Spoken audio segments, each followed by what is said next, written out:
नमस्कार। भारतीय वैदिक परंपरा में जो शब्द वेस्टर्न वर्ल्ड में सबसे ज़्यादा प्रचलित हुआ वह शब्द है योगा या योग। और जैसा कि हम सबको पता है कि जब भी कोई शब्द ज़्यादा पॉपुलर हो जाता है तब उसके बारे में मिसअंडरस्टैंडिंग भी ज़्यादा होती है, और इसी के बारे में आज का यह वीडियो है। सर्वप्रथम हम ये देखेंगे कि योग शब्द वास्तविक क्या है, और ये समझने के लिए हमें सर्वप्रथम जाना पड़ेगा निरुक्तक ग्रंथों के प्रति। वहाँ पर सबसे ज़्यादा प्रचलित अर्थ दिया गया है और कहा गया है युज्यते असौ योगः। दैट मीन्स जो हमें जोड़ने का काम करता है वह योग है, जो हमें मिलाने का काम करता है वह योग है। और किससे जुड़ने का काम करता है, किससे मिलाने का काम करता है? क्योंकि भारत में स्पिरिचुअलिटी का ज़्यादा महत्व दिया जाता है, इसीलिए ये कहा गया कि आत्मा को परमात्मा से मिलाने का काम जो साइंस करता है वह योग है। या फिर ये कहा गया आगे जाकर कि जो हमें चाहिए वो हमें प्राप्त कराए, विश फुलफिलमेंट का जो साइंस है वह साइंस योग है। या फिर हम ये भी कह सकते हैं कि हमें अगर मान लीजिए हमारी विश ऐसी है कि हमारा फिज़िकल ग्रोथ हो, या हमें हेल्थ का बेनिफिट मिले, या फिर हम मानसिक तौर पर ज़्यादा स्वस्थ और सशक्त हो, तो वह तरह की जो गुणवत्ता हमें चाहिए वह भी हमें मिल पाए, वह जो साइंस है उसको योग कहा जाता है। सो फिज़िकल वाइटलिटी मिले, मेंटल डेवलपमेंट हो, इमोशनल हमारी जो क्वेश्चंस है EQ उसमें भी वृद्धि हो, और आगे जाकर हमारा स्पिरिचुअल डेवलपमेंट भी हो, वह करवाने का जो साइंस है वह है योग। लेकिन एक कम प्रचलित व्याख्या भी है, जो व्याख्या पाणिनि जी ने दी है, और उन्होंने ये कहा है कि योग शब्द की व्याख्या हम 3 तरह से कर सकते हैं। और उन्होंने कहा है युज समाधो, दैट मीन्स योग समाधि है। दूसरा कहा गया युजिर योगे, अर्थात योग जोड़ने का काम करता है, जैसा कि हमने पीछे देख लिया। और तीसरी जो व्याख्या है वह है युज संयमने, अर्थात योग संयम देता है। अब ये सब व्याख्याओं में से जो प्रचलित व्याख्या है उनको भी साइड में रख के, पाणिनि की जो व्याख्या है उनको भी साइड में रख के, अगर हम संस्कृत की डिक्शनरी देखें, कोड देखें जिसका नाम है अमरकोश, तो अमरकोश में योग शब्द की व्याख्या कुछ इस तरह से की गई है। योगः संहन उपाय ध्यान संगति युक्तिषु, अर्थात योग शब्द का प्रयोग संहन मीन्स तैयारी, उपाय संगति तथा युक्ति के अर्थों में होता है। अब किसकी तैयारी? सो हमारा फिज़िकल डेवलपमेंट हो उसकी तैयारी, हमारा मेंटल डेवलपमेंट हो उसकी तैयारी, हमारा इमोशन के प्रति हम ज़्यादा संवेदनशील हो, हमारा EQ बढ़े उसकी तैयारी, या फिर हमारा स्पिरिचुअल क्वेश्चंस ज़्यादा हो SQ उसकी तैयारी। ये सब काम जो करता है यह उस शास्त्र को योग कहा जाता है। अब ये सब प्रचलित व्याख्या है, और ये समझनी आवश्यक है कि योग एक तैयारी है। किसकी तैयारी? तो योग की जिसने ज़्यादा प्रचलित किया भारत में, उनकी व्याख्या फिर हमें समझनी पड़ेगी, और वो थे महर्षि पतंजलि। पतंजलि जी ने योग शास्त्र की समझ के लिए हमें सूत्र दिए हैं। वह समझेंगे तो ही हम समझ पाएंगे कि योग का वास्तविक अर्थ क्या है। तो सबसे पहले तो उन्होंने ये बताया कि योगः चित्त वृत्ति निरोधः, दैट मीन्स योग वो प्रक्रिया है कि जिससे चित्त की वृत्ति शांत होती है। अब ये तो प्रथम सूत्र हो गया, लेकिन उसके बाद पतंजलि जी ने जो योग प्रचलित किया है वह योग है अष्टांग योग। दैट मीन्स उसके 8 स्टेप्स है या उसके 8 अंग है, और वो अंग है यम, नियम, आसन, प्राणायाम, प्रत्याहार, धारणा, ध्यान और समाधि। इनमें से सिर्फ 2 ही शब्दों को हम ज़्यादा प्रचलित मानते हैं। जब भी कोई योग बोलता है हम समझते हैं कि योगासन। अब योगासन वो तो योग का एक पार्ट है। इन अ वेरी सेम वे जब बोलते हैं योगा तो लोग बोलते हैं कि प्राणायाम। तो प्राणायाम तो सिर्फ प्राण का आयाम है, दैट मीन्स प्राण का व्यायाम। जैसे हम शरीर का जो व्यायाम है, फिजिकल जो व्यायाम, उसको बोलते हैं व्यायाम। फिजिकल एक्सरसाइज को संस्कृत में कहा जाता है व्यायाम। वैसे ही प्राण का आयाम, दैट मीन्स प्राण के द्वारा जो हम एक्सरसाइज करते हैं उसको कहा जाता है प्राणायाम। और इन अ वेरी सेम वे अष्टांग योग में ध्यान, दैट इज मेडिटेशन, तो 7वां स्टेप है। बहुत सारे लोग ऐसा भी मानते हैं कि योग के नाम पर वो क्या करते हैं, वो सुखासन में बैठ जाएंगे, पलाठी लगा देंगे और आंखें बंद कर देंगे और बताएंगे मैं ध्यान कर रहा हूँ। याद रहे, जब तक नीचे के स्टेप्स को किया न जाए तब तक ऊपर के स्टेप में हमें सिद्धि नहीं मिल सकती। यम, नियम, आसन, प्राणायाम, प्रत्याहार, धारणा आवश्यक है, तभी कोई व्यक्ति ध्यान कर सकता है और उसके बाद ही उसकी समाधि लग सकती है। आज इसी गलतफहमी को दूर करने के लिए संक्षिप्त में हम योग के जो 8 स्टेप्स है उसके बारे में पातंजल योग सूत्र के माध्यम से जानेंगे। सबसे पहले जो कहा गया है वह है यम। अब यम का अर्थ क्या है? यम का अर्थ ये है कि कुछ चीज़ें लाइफ में ऐसी है जो मैं कभी नहीं करूँगा, मैं करूँगा ही नहीं। ऐसी डिस्ट्रक्टिव चीज़ें हैं लाइफ में जो मैं कभी नहीं करूँगा, और उसके लिए योग सूत्र में यह श्लोक दिया गया है, अहिंसा, सत्य, अस्तेय, ब्रह्मचर्य, अपरिग्रह हा यमाहा। अर्थात अहिंसा, सत्य, अस्तेय, ब्रह्मचर्य और अपरिग्रह, यह 5 यम है।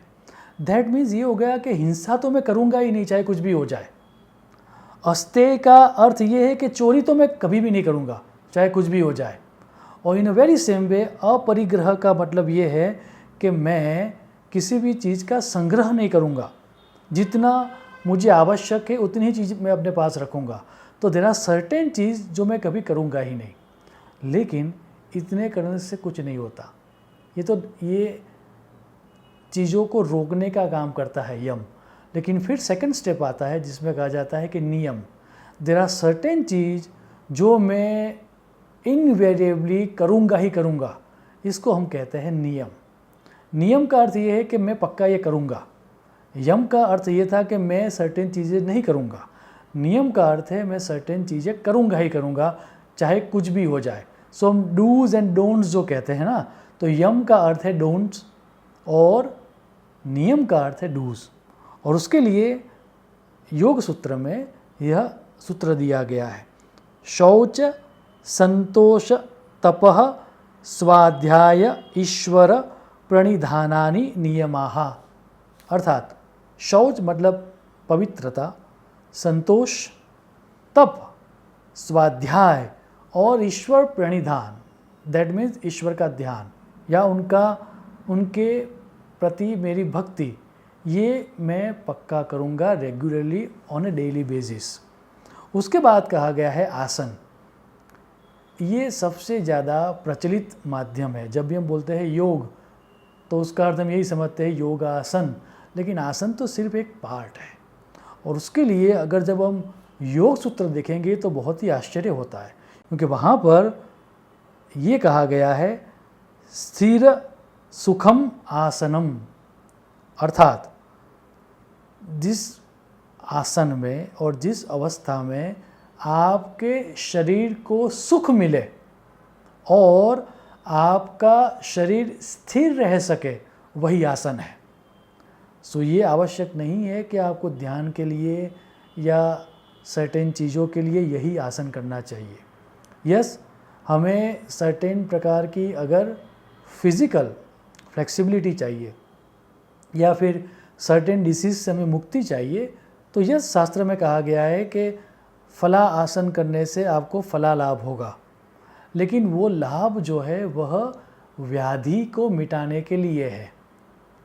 यहाँ पर जो सूत्र दिया गया है वह ध्यान रहे, जिस अवस्था में शरीर को सुख मिले और जहाँ पर आपका शरीर स्थिर रह सके वही आसन है। क्या होता है आसन से? तो उसके बाद अब आसन के लिए पतंजलि जी ने 3 सूत्र दिए हैं और कहा गया है ततः द्वंद्वान विधातः, अर्थात आसन करने से शरीर में जो द्वंद्व होते हैं, दैट मीन्स सुख और दुख, शीत और उष्ण, ये जो द्वंद्व होते हैं उनकी समाप्ति होती है। आप एक समता की अवस्था को प्राप्त कर पाओगे। उसके बाद का जो स्टेप है वह स्टेप है प्राणायाम, प्राण का आयाम, दैट मीन्स प्राण के द्वारा किया हुआ व्यायाम या एक्सरसाइज। और उसके लिए योग सूत्र ये है, तस्मिन् सति श्वास प्रश्वास योर गतिर्छेदः प्राणायामः, दैट मीन्स उस आसन में स्थित होकर श्वास और प्रश्वास की गति में विच्छेद जो आप लाते हो, अपनी इच्छा से आप लोगे, उसको कहते हैं प्राणायाम। दैट मीन्स आपको किसी आसन में स्थिर बैठना है और आपने जो इच्छा की है उस इच्छा से आप जब प्राण को चलाते हो तो उसको कहा जाता है प्राणायाम। अब उससे क्या मिलेगा?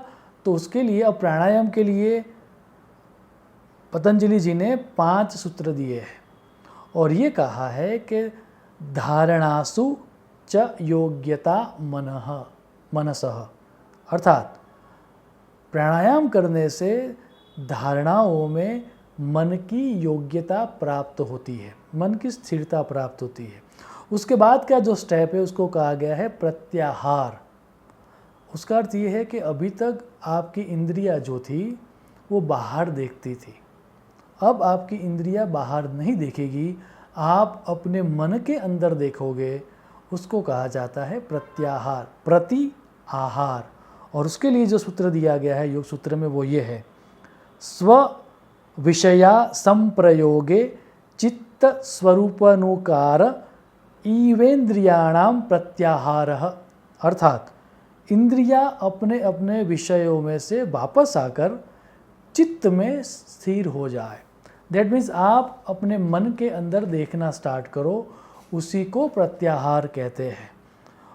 और उससे क्या मिलेगा? तो यहाँ पर कहा गया है ततः परमावश्येत इंद्रियाणाम, दैट मीन्स यह करने से इंद्रियों के ऊपर संयम प्राप्त होता है। उसके बाद की जो डेफिनेशन है वह है धारणा। धारणा का अर्थ क्या है? देश बंध चित्तस्य धारणा, दैट मीन्स आप किसी एक विषय के ऊपर आपके मन को लगा सको, उसको धारणा कहते हैं, क्रिएटिव विजुअलाइजेशन। दैट मीन्स आप आसन में बैठे हो, आपने प्राणायाम भी कर लिया और प्राणायाम करने के बाद आप किसी एक विषय में आपके मन को लगाते हो। ये विषय कोई भी हो सकता है। आप शिव के स्वरूप का ध्यान कर सकते हो, आप श्रीनाथ जी के स्वरूप का ध्यान कर सकते हो, आप महावीर स्वामी का ध्यान कर सकते हो, आप ओम का ध्यान कर सकते हो, या फिर आगे जाके आपको जो जीवन में चाहिए वैसी चीज़ों का भी ध्यान कर सकते हो। ध्यान किस चीज़ का हो या किस वस्तु का हो वह आपकी स्वतंत्रता है, क्योंकि शास्त्र ये कहता है कि जिसकी आप धारणा करोगे उस जैसे आप हो जाओगे। और इसीलिए कहा गया है कि आपको वैसी ही धारणा करनी चाहिए जिससे आपको कंस्ट्रक्टिव फ्रीक्वेंसी आपको मिलती रहे। सो किसी देव की धारणा आप करोगे या किसी ओम सिंबल की धारणा अगर आप करोगे तो ज़्यादातर चांसेस यही है कि आपके अंदर कंस्ट्रक्टिव आइडियाज़ ज़्यादा आएंगे। यहाँ पर याद रहे, शास्त्र में नहीं बताया गया है कि आपको किस चीज़ की धारणा करनी चाहिए। आप शंकर भगवान की धारणा करो या आप सलमान खान की धारणा करो, ये आपकी चॉइस है। उसके बाद का जो स्टेप है वह स्टेप है ध्यान। और यहाँ पर कहा गया है तत्र प्रत्येक एकतानता ध्यानम। दैट मीन्स जो विषय आपने पसंद किया है धारणा के लिए, उस विषय में आप एक रूप हो जाओ। देखो ज़्यादातर क्या होता है कि जब भी हम किसी चीज़ को देखते हैं तो तीन चीज़ें होती है। एक मैं, देखने वाला, दृष्टा, एक जिसको मैं देख रहा हूँ वह दृश्य, और जिसके द्वारा ये क्रिया हो रही है, दर्शन की क्रिया। ये तीन चीज़ें होती है, कर्ता, कर्म और क्रिया। ये त्रिपुटी कायम होती है। लेकिन ध्यान वो अवस्था है जब ये त्रिपुटी नहीं रहती, आप एक तान हो जाते हो। आप जिस विषय की धारणा कर रहे थे और जो धारणा करने वाले आप हो, वो दोनों एक हो जाते हो। उसी को कहा जाता है ध्यान, वन पॉइंटेडनेस, जहाँ पर दूसरा कोई नहीं होता। और ध्यान की ही अवस्था जब आगे बढ़ जाती है, ध्यान में ही जब महारथता हासिल हो जाती है, ध्यान जब आप चाहो उतने समय तक कर सकते हो, तभी उसको कहा जाता है समाधि। और उसके लिए योग सूत्र में यह श्लोक दिया गया है, तदेव अर्थमात्र निर्भासम स्वरूप शून्यमेव समाधि ही। दैट मीन्स वह ध्यान की अवस्था में सिर्फ ध्येय मात्र हो जाए और आप अपने बारे में भूल जाओ, उसको समाधि कहते हैं। दैट मीन्स आप भूल ही जाओ कि आप ध्यान कर रहे हो। जिसके प्रति आप ध्यान कर रहे हो वह स्वरूप ही सामने रहे, ध्यान करने वाला न रहे, ध्यान की क्रिया भी न रहे। और जब तक आप चाहो तब तक उस प्रक्रिया को या क्रिया को अपने हिसाब से खींच सको, उस अवस्था को समाधि कहते हैं। सो समाधि में त्रिपुटी नहीं होती और ध्यान की ही मैक्सिमम कैपेसिटी समाधि है। सो इस तरह से यह 8 स्टेप मिलके योग होता है। सो याद रहे, नेक्स्ट टाइम जब आप कह रहे हो कि मैं योग को फॉलो कर रहा हूँ, तब आपको आगे के स्टेप भी फॉलो करने हैं। मैंने देखा है, और ये बहुत कॉमन है आजकल, कि लोग पहले के 2 स्टेप नहीं करते, यम और नियम नहीं करते। विदाउट यम एंड नियम आप आसन करो, उससे आपको शारीरिक लाभ होगा। शायद प्राणायाम करने से आपके मन के अंदर स्थिरता भी आ जाए। लेकिन जिसके बारे में शास्त्र बात कर रहा है कि ध्यान करने से या समाधि की अवस्था आपको प्राप्त होगी योग से, वह आप आगे के 2 चीज़ करोगे और स्टेप बाय स्टेप जाओगे तो ही वह चीज़ हो पाएगी। कभी कभार एक्सीडेंट हो जाता है, किसी को अपने आप समाधि लग जाती है, लेकिन जो अपवाद है वह नियम नहीं हो सकता। हमारे पर कृपा करके पतंजलि जी ने यह 8 स्टेप दिए हैं। सो याद रहे, कुछ चीज़ें हैं जो हमारे लिए डिस्ट्रक्टिव है। आपको खुद देखना है कि आपकी पर्सनालिटी में कौन सी चीज़ें डिस्ट्रक्टिव है, वो आप आइडेंटिफाई कीजिए और तय कर लीजिए कि ये चीज़ें तो मैं कतई ही नहीं करूँगा। वो आपका हो गया यम। फिर कुछ चीज़ें हैं जो आपको पता है कि आपको करनी चाहिए, आप उस चीज़ को ले लो और आप ये डिक्लेयर करो कि कुछ भी हो जाए यह चीज़ तो मैं करूँगा ही करूँगा, तो वह हो जाएगा आपका नियम। उसके बाद ऐसी अवस्था कि जहाँ पर आपके शरीर की स्थिरता बनी रही और शरीर को सुख प्राप्त हो, वह हो जाएगा आपका आसन। उसके बाद प्राण, क्योंकि हम मन को देख नहीं सकते, तो मन और प्राण एक दूसरे के साथ जुड़े हुए हैं। तो जैसे ही आप प्राणायाम करोगे आप मन को स्थिर कर पाओगे। एक दफ़े मन स्थिर हो गया, फिर आपको अपने मन को लगाना है जिस विषय में आपको मजा आती है या जिस विषय को आपको प्राप्ति करनी है, उसकी आपको धारणा करनी है। आपको मर्सिडीज़ चाहिए तो आप मर्सिडीज़ की धारणा कर सकते हो, आपको $1 मिलियन चाहिए तो आप $1 मिलियन की धारणा कर सकते हो, या फिर आपको ईश्वर चाहिए तो आप ईश्वर की भी धारणा कर सकते हो। इसी धारणा में आगे बढ़ते बढ़ते जब धारणा जो कर रहा है वह व्यक्ति भी न रहे, धारणा की क्रिया भी न रहे और सिर्फ ध्येय वस्तु रहे, उस अवस्था को कहा जाता है ध्यान। और जब ध्यान परिपक्व हो जाता है तब उसे कहा जाता है समाधि। मुझे श्रद्धा है कि अगर आप ये 8 स्टेप को फॉलो करोगे तो आपके जीवन में सुनिश्चित तौर पर सुख, शांति और समृद्धि आएगी। शुभम भवतु। प्रणाम।